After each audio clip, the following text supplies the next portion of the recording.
Olá pessoal, tudo bem? Continuando os seus estudos? Nós vamos continuar as nossas dicas e vamos hoje para mais uma dica do Enem. Vamos lá?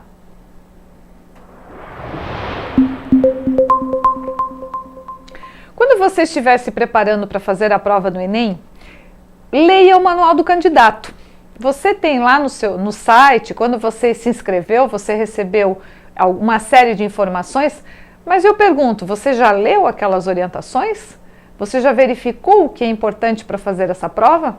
Nós vamos continuar as nossas dicas exatamente com base nas informações que estão neste material. Então é importante a leitura. Aqui eu só estou fazendo um resumo, mas existem outras dicas muito legais lá no material de leitura do candidato. Vamos lá às nossas dicas de hoje. Não faça períodos muito longos, prefira frases simples, pois elas dão clareza ao texto. Já falamos disso em várias aulas e várias dicas. Quanto mais objetivo você for, melhor. Enrolação não dá certo. Então, períodos curtos, lembre-se, escreva uma ideia, ponto. Vai lá, continua a tua argumentação. Opa, mas eu vou fazer o uso de um conectivo, eu vou colocar um mas, um e, um portanto. Muito bem, então eu ponho vírgula, coloco o conectivo e continuo a minha ideia, sempre pensando em trechos mais curtos. Uma dica, não ultrapasse 2 linhas para uma mesma oração, tá? Esse período, ele deve ter no máximo 2 linhas. Eu já vi períodos de 10 linhas. Vocês imaginem o que aconteceu com a ideia da pessoa. Então, cuidem com isso.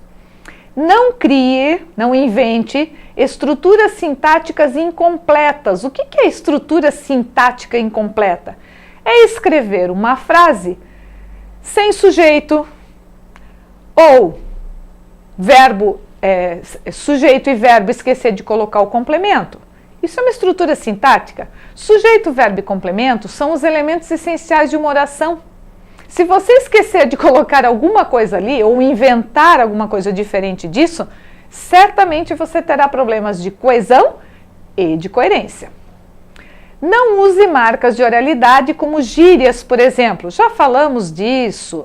Não recorra a clichês quando fizer a sua proposta. Lembram daquela história do quem tudo quer, tudo perde? Então, cuidado, não fiquem nesse lugar comum. Não comecem com isso. Você pode até em algum momento, eu quero botar uma citação que é legal, quando é uma frase dita por alguém, um trecho de um livro que você leu, alguma coisa que está na tua memória que você pode usar. Mas clichês são termos já cansativos, algo que as pessoas recorrem tanto ao uso desse tipo de termo que se torna desnecessário, não tem mais valor algum. Quando o termo é criado, vale, depois ele perde a razão de ser.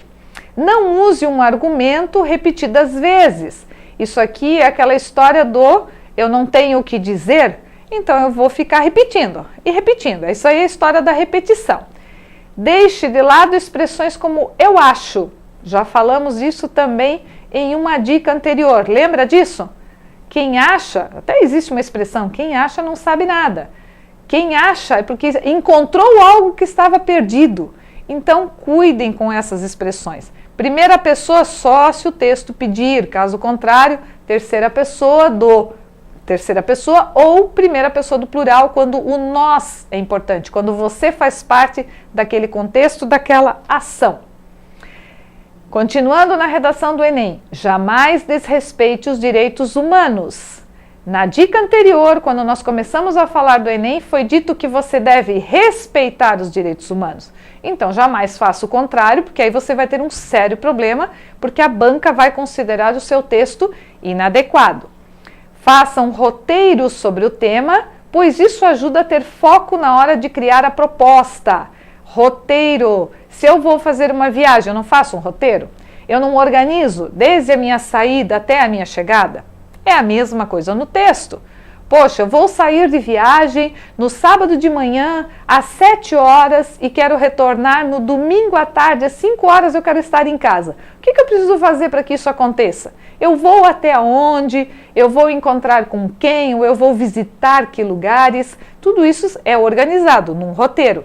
No texto você também roteiriza, você organiza as etapas do texto: introdução, desenvolvimento, argumentos e conclusão. Prefira um vocabulário simples a palavras rebuscadas. Também já falamos disso. Use sinônimos para não repetir palavras. Vocabulário simples e usar sinônimos. Olha que dica interessante. Se eu escolho palavras que eu conheço, que eu domino, e eu tenho a capacidade de substituir uma palavra que eu já usei por outra, com o mesmo significado, ou muito próxima disso, mas que esteja adequada ao meu contexto, isso indica que eu tenho domínio do idioma. Usando a norma culta, eu ainda ganho pontos lá na minha avaliação, porque uma das 5 competências da redação, nós ainda vamos falar das 5 competências da redação, avalia o rigor gramatical. E seja coerente no texto com a proposta que defenderá. Se o texto está pedindo para você defender uma ideia, defenda a ideia do início ao fim, a mesma ideia, e não mude de posição lá no meio do teu texto. Para finalizar essa dica de hoje, reforço, dedique-se diariamente à preparação para o Enem. Não pense que você vai conseguir fazer isso de um dia para o outro ou apenas na última semana. Isso deve ser uma dedicação diária e de preferência que isso começasse lá no primeiro ano do ensino médio. Mas se isso não aconteceu, nós estamos aqui para te ajudar. A nossa equipe do Futuro Nota 10 quer o melhor para você, então todas as nossas dicas, as nossas aulas são preocupadas com isso. Estude bastante, dedique-se e você terá sucesso. Até a próxima dica!